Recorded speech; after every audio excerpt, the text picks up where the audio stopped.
आदावर से मैं हूं सफीउल्लाह। आप देख रहे हैं 4 टीवी खबरनामा। सबसे पहले नजर डालते हैं अब तक की सुर्खियों पर। तेलंगाना के कांग्रेसी कायदीन सरकारी प्रोग्रामों में शिरकत न करने के मौक़िफ़ पर अटल।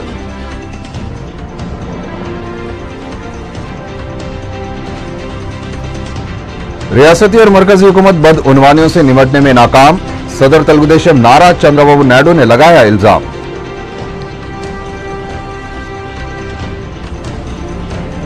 राजशेखर रेड्डी काबीना में शामिल तमाम वुज़रा के असासों की तहकीकात करवाई जाए। रियासती वजीर शंकर राव की सीबीआई से दरख्वास्त। और 15 अगस्त के पेश नजर शहर में बड़े पैमाने पर हिफाजती इंतजामात और तलाशी मुहिम।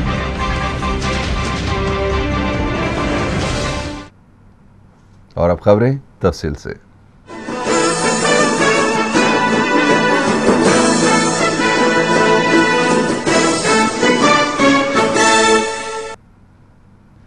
तेलंगाना कांग्रेसी कायदीन इस मौक़िफ़ पर अटल हैं कि वो सरकारी प्रोग्रामों में शिरकत नहीं करेंगे। ताहम यौम आज़ादी से मुतालिक तकारीब में वज़रा और अवामी नुमाइंदों ने शिरकत करते हुए कौमी परचम के साथ तेलंगाना झंडा भी लहराने का फैसला किया है। रुकन राज्यसभा और पार्टी के सीनियर लीडर डॉक्टर के केशव राव की क़यामगाह पर तेलंगाना कायदीन की स्टीयरिंग कमेटी का इजलास हुआ।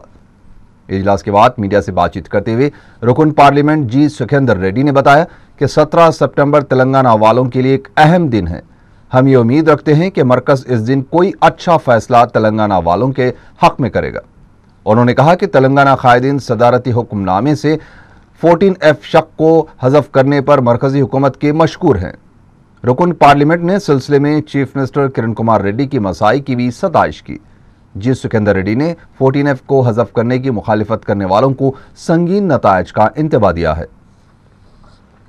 సంఘాలు వివిధ రాజకీయ పక్షాల యొక్క విజ్ఞప్తి మేరకు కేంద్రంలో ఉన్నటువంటి మన్మోహన్ సింగ్ గారు మా నాయకురాలు సోనియా గాంధీ గారి యొక్క ఆశీస్సులతోనే 14F ను తొలగించినందుకు ప్రత్యేకంగా ధన్యవాదాలు తెలియజేస్తా ఉన్నాను।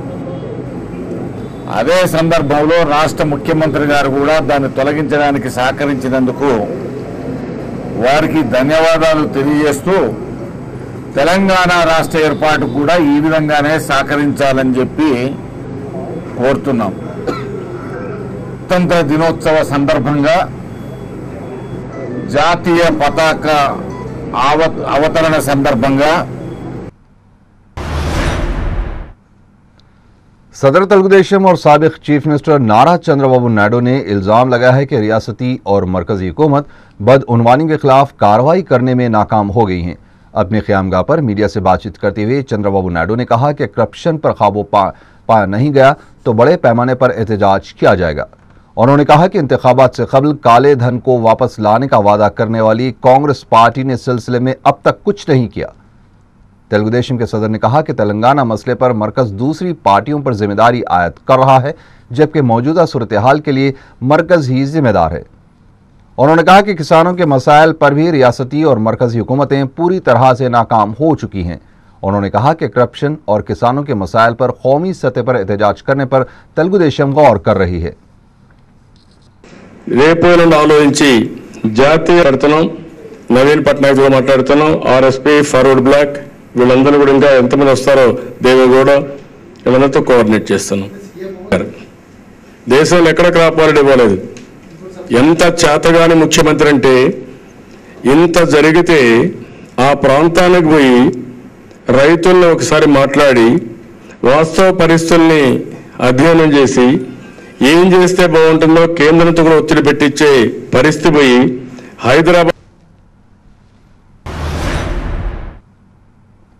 रियासती काबीना के इजलास में शिरकत को लेकर तेलंगाना वुज़रा में इख्तिलाफ राय पाया जाता है।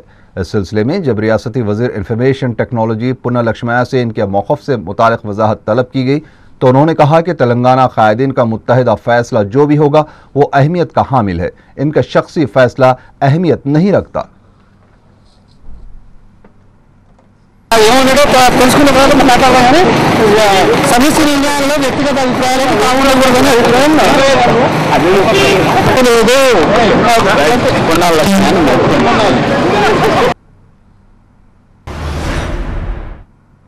रुकन राज्यसभा और कांग्रेस के सीनियर लीडर वी हनुमंतराव ने कहा है कि जो भी कायदीन सदारती हुक्मनामे से 14F को हज़फ करने की मुखालिफत कर रहे हैं वो कांग्रेस के भी मुखालिफ है, इनके खिलाफ कार्रवाई होना चाहिए। मीडिया से बातचीत करते हुए रुकन राज्यसभा ने गुंटूर में तेलंगाना से ताल्लुक़ रखने वाले अफराद पर हमले की भी मजम्मत की।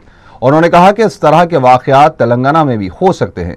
वी हनुमंतराव ने कहा कि वाईएसआर दौर में हुकूमत के मुशीर रहे KVP रामचंद्र राव को भी अपनी शफाफियत का सबूत देना होगा। तेलुगुदेशम पार्टी ने इल्जाम लगाया है कि सरकारी अराजियात को फरोख्त करने का रिवाज कांग्रेस पार्टी ने ही शुरू किया है। रुकन असेंबली रोहित रेड्डी ने मीडिया से बातचीत करते हुए कहा कि MR प्रॉपर्टीज में हुई बदउनवानियों के सिलसिले में तेलुगुदेशम के सदर नारा चंद्रबाबू नायडू को मीडिया का गोशा निशाना बना रहा है। उन्होंने वाईएसआर कांग्रेस पार्टी को चैलेंज किया है कि MR प्रॉपर्टीज और हेरिटेज फूड से मुतालिक वो खुले मुबाहस के लिए तैयार है। रोहित रेड्डी ने कहा कि हेरिटेज फूड कंपनी में जितनी सरमायाकारी की गई है वो जगन मोहन रेड्डी के बंगले के बराबर भी नहीं है। तेलुगुदेशम रुकन असेंबली ने कहा कि CBI तहकीकात के दौरान तमाम हक़ाइक़ मंजर आम पर आएंगे। వెనకాల అక్రమంగా దోచుకున్నది, అక్రమంగా సంపాదించుకున్నది, ప్రభుత్వ భూములను ప్రైవేట్ వ్యక్తులకు కట్టబెట్టి వ్యక్తిగత లాభం పొందిన అంశాల మీద చర్చ చేస్తున్నాం. లేదమ్మా, పరిజ్ఞానం ఉండడం వల్ల ఆ రకంగా మాట్లాడిండేమో. మీరు కావాలంటే మళ్ళొకసారి తీసుకోండి. కోట్ల విజయభాస్కర్ రెడ్డి గారు రాష్ట్రానికి ముఖ్యమంత్రి ఉన్నప్పుడు ఇక్కడ బంజారా హిల్స్ లో ఏవైతే హుడా సేల్స్ చేసిన అన్నీ ఉన్నాయి కదమ్మా, ఇప్పుడు ఆంధ్రజ్యోతి ఆఫీస్ ఆ పక్కన విజయభాస్కర్ రెడ్డి గారు ముఖ్యమంత్రిగా ఉన్నప్పుడు 85 ఎకరాల భూములను అమ్మి నక్లెస్ రోడ్డు మీద ఉన్న ఫ్లైఓవర్ కట్టాలి, అక్కడ అభివృద్ధి చేయాలని చెప్పి విజయభాస్కర్ రెడ్డి గారు మొట్టమొదట ఈ రాష్ట్రంలో భూముల పందారానికి తెరలేపింది దివంగత रियासती वजीर डॉक्टर शंकर राव ने इतवार के दिन CBI से दरख्वास्त की है कि आजानी वज़ीर आला डॉक्टर राजशेखर रेड्डी की काबीना में जितने भी वज़रा थे इनके असासों की भी तहकीकात की जाए। मीडिया से बात करते हुए वज़ीर मौसूफ ने यह भी मुतालबा किया है कि जगन के खिलाफ जो तहकीकात की जा रही हैं इसके लिए एक वक्त मुतय्यन किया जाए। डॉक्टर शंकर राव ने CBI को सिलसिले में एक मकतूब भी रवाना किया है। उन्होंने हाईकोर्ट के फैसले को तारीखी करार देते हुए CBI की सताइश की है। నేను అదే తెలియజేయడం జరిగింది మీ దీంట్లో కూడా. అందు గురించి నోబడీ కెన్ ఎస్కేప్. తర్వాత దాని విషయంలో కూడా డీటెయిల్గా తెలియజేయడం కూడా జరిగింది. దీంట్లో హైకోర్టు యొక్క అబ్జర్వేషన్ దాని విషయంలో కూడా registration of the crime and investigation even again those who are not a party to the writ petition. అదేవిధంగా registration of a crime and thorough probe and investigation in all other aspects is a must to remedy. बाग़ियाना सरगर्मियों की वजह से TDP से मुअत्तल शुदा N Janardan Reddy ने मरकजी हुकूमत से मुतालबा किया है कि 17 सितंबर को आंध्रा वालों से छुटकारा दिलाकर तेलंगाना वालों को आज़ादी दी जाए। जनार्दन रेड्डी ने आज़ाद रियासत हैदराबाद दक्कन की इंडियन यूनियन में इंज़माम की तारीख यानी 17 सितंबर को तेलंगाना की आज़ादी का मुतालबा किया है। उन्होंने कहा कि आज़ाद हिंदुस्तान का दावा आज भी अधूरा है क्योंकि अवाम की मुश्किलात ज्यों की त्यों हैं। మీరు అధ్యక్షతన మోహన్ కథ అధ్యక్షత చేసినటువంటి కమిటీ తెలంగాణ ప్రాంతంలో ఉన్నటువంటి పరిస్థితులను కూడా అధ్యయనం చేయాలి. దాంతో సమానంగా క్రాప్ హాలిడేస్తో సమానంగా ఈరోజు ఇక్కడ ప్రాంత రైతులు ఎదుర్కొంటున్న సమస్యల మీద కూడా ఏ విధంగా కాంపెన్సేట్ చేయాలో దాని మీద కూడా ఖచ్చితంగా అధ్యయనం చేయాలా. మేము ముఖ్యమంత్రి గారికి దీని మీద కూడా ఒక పిటిషన్ ఇస్తా ఉన్నాం. ఇది ఈ ప్రాంత రైతులను కూడా ఆ రోజే చెప్పినాం 14F ఒక ఎంప్లాయ్మెంట్ SIల రిక్రూట్మెంట్కి పరిస్థానికని ఇంకా అయిపోయింది. रुकन राज्यसभा डॉक्टर के केशव राव ने कहा है कि अगर कोई मुत्तहिदा आंध्रा के नारे के साथ तेलंगाना इलाके में इंतखाबात में अपनी जमानत भी बचाएगा तो वो तेलंगाना तहरीक से दस्तबरदार हो जाएंगे। मीडिया से बात करते हुए केशव राव ने कहा कि CNN IBN के सर्वे में जो पेश क़ियासी की गई है वो मज़ाक़खेज़ है क्योंकि मुत्तहिदा आंध्रा के हामी तेलंगाना में कामयाबी को दरकिनार अपनी जमानत भी नहीं बचा सकेंगे। याद रहे कि CNN IBN ने अब इलेक्शन होते हैं तो तेलंगाना इलाके में वाईएसआर कांग्रेस पार्टी को 7 निश्चित मिलेंगी बताई हैं।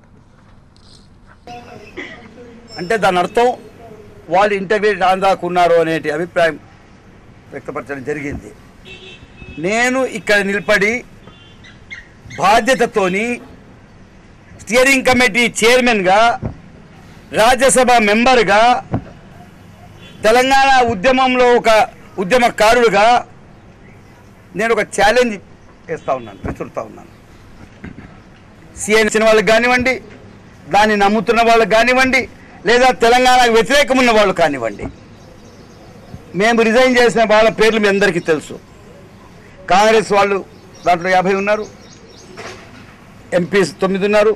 అంతేకాకుండా మిత్రులు టీఆర్ఎస్ కానీ టీడీపీ కానీ వాళ్ళ దిక్కు. बार एसोसिएशन ऑफ इंडिया और ऑल इंडिया लॉयर्स यूनियन के इश्तराक से आंध्र प्रदेश हाई कोर्ट के अहाते में लोकपाल बिल पर सेमिनार मुनक़िद हुआ, जिसकी सदारत सुप्रीम कोर्ट के सीनियर वकील प्रशांत भूषण ने की।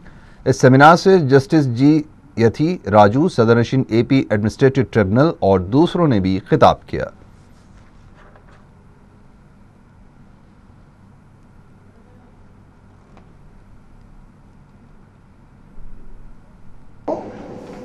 has become a serious threat, not merely to public finances which are being eaten away and stolen from where they can be used for public benefit and going into the hands of these corrupt officials. But even more serious than that, corruption is leading to the distortion of public policies which are being followed and adopted in this country. Policies are now being made which provide incentives for corruption, create greater scope for corruption, and inure to the benefit, for the commercial benefit of large corporations. Pasmanda तबका से मुतालिक तफसीलात फराहम करने वाली website का सदर PCC बोस्ता Satyanarayan ने इफ्तिताह किया। जुबली हाल में मुनक़दा तकरीब में पसमानदा तबका से ताल्लुक़ रखने वाले रियासती वज़रा पी लक्ष्मया, बी सारिया और दीगर भी मौजूद थे। इस मौके पर इन लीडरों का ये कहना था कि पसमानदा तबक़ात अगर मुत्तहिद रहें तो न सिर्फ बड़ी सियासी ताकत बनकर उभरेंगे बल्कि तवील अरसे तक इक़्तिदार भी संभाल सकते हैं।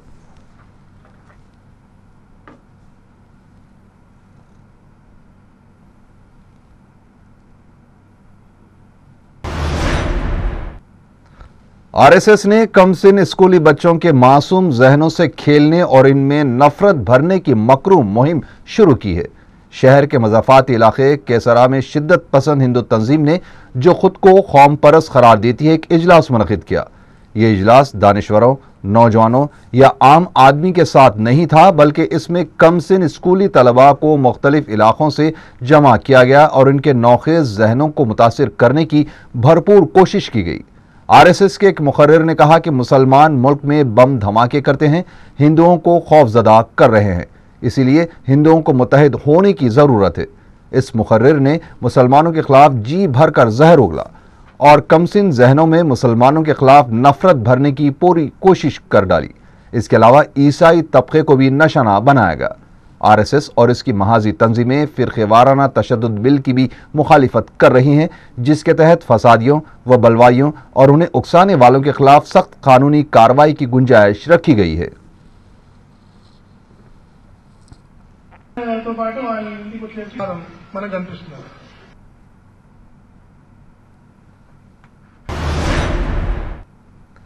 सिटी पुलिस की जानिब से 15 अगस्त को यौम आज़ादी के पेश नज़र दोनों शहरों हैदराबाद और सिकंदराबाद में बड़े पैमाने पर तलाशी मुहिम चलाई गई। रात देर गए तक शहर के अहम जंक्शंस और एंट्री पॉइंट्स पर पुलिस की भारी जमीयत को हर गाड़ी की तलाशी लेते हुए देखा गया। लॉ एंड ऑर्डर पुलिस के अलावा टास्क फोर्स, स्पेशल फोर्स और नीम फौजी दस्ते सड़कों पर दिखाई दिए। अवामी मुकामात और बाजारों में पुलिस की टीमों ने गश्त भी किया। रमज़ानुल मुबारक के दौरान अचानक शहर के अहम जंक्शंस, बिलखुसूस पुराना शहर के इलाकों में पुलिस की भारी जमीयत की फुर्ती और सरगर्मी को देखते हुए शहरियों में तशवीश पैदा हो गई। सिटी पुलिस के एक आला ओहदेदार ने बताया कि त्योहारों के मौसम और यौम आज़ादी के पेश नज़र एहतियाती तौर पर हिफाजती इंतजामात और बड़े पैमाने पर तलाशी मुहिम चलाई गई।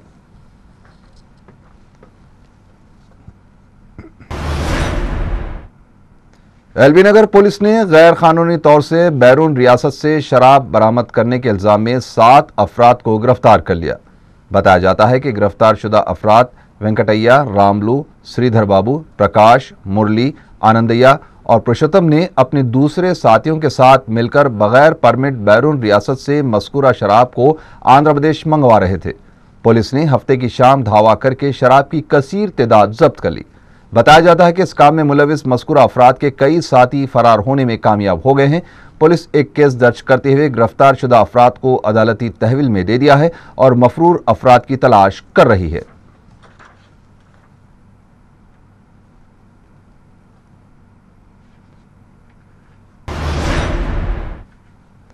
अलवाल में कमसिन लड़का टीवी बस्ट होने से झुलसकर हलाक हो गया।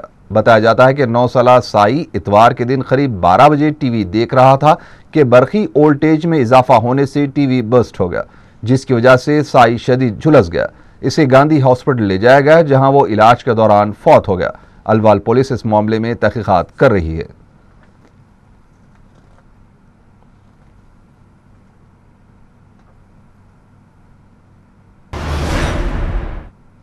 अंबरपेट के इलाके में एक डिग्री क्लास की तालिबा ने पंखे से लटक कर खुदकुशी कर ली।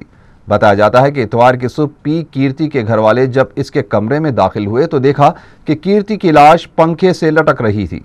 अंबरपेट पुलिस ने केस दर्ज करके लाश को पोस्टमार्टम के लिए उस्मानिया दवाखाना मुंतकिल कर दिया और खुदकुशी की वजूहात मालूम करने की कोशिश कर रही है।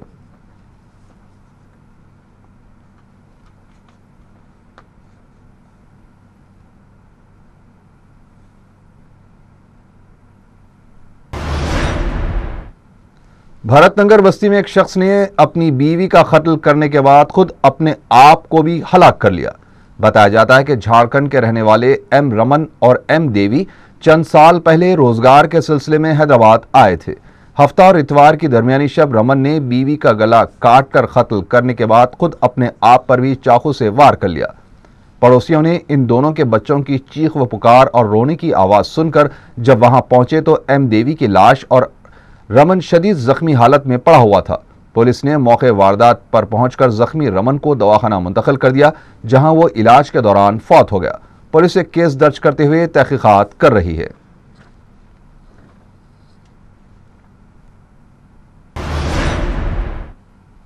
इब्तिदाई मजलिस इत्तेहादुल मुस्लिमीन की जानिब से हुसैनी आलम में दावत इफ्तार का एहतमाम किया गया।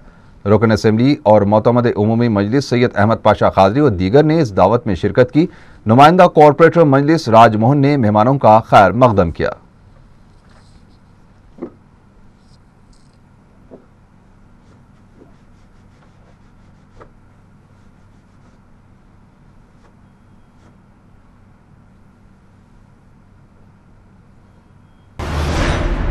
इसी के साथ ही 4 TV खबरनामा यहीं खत्म हुआ। अल्लाह हाफिज।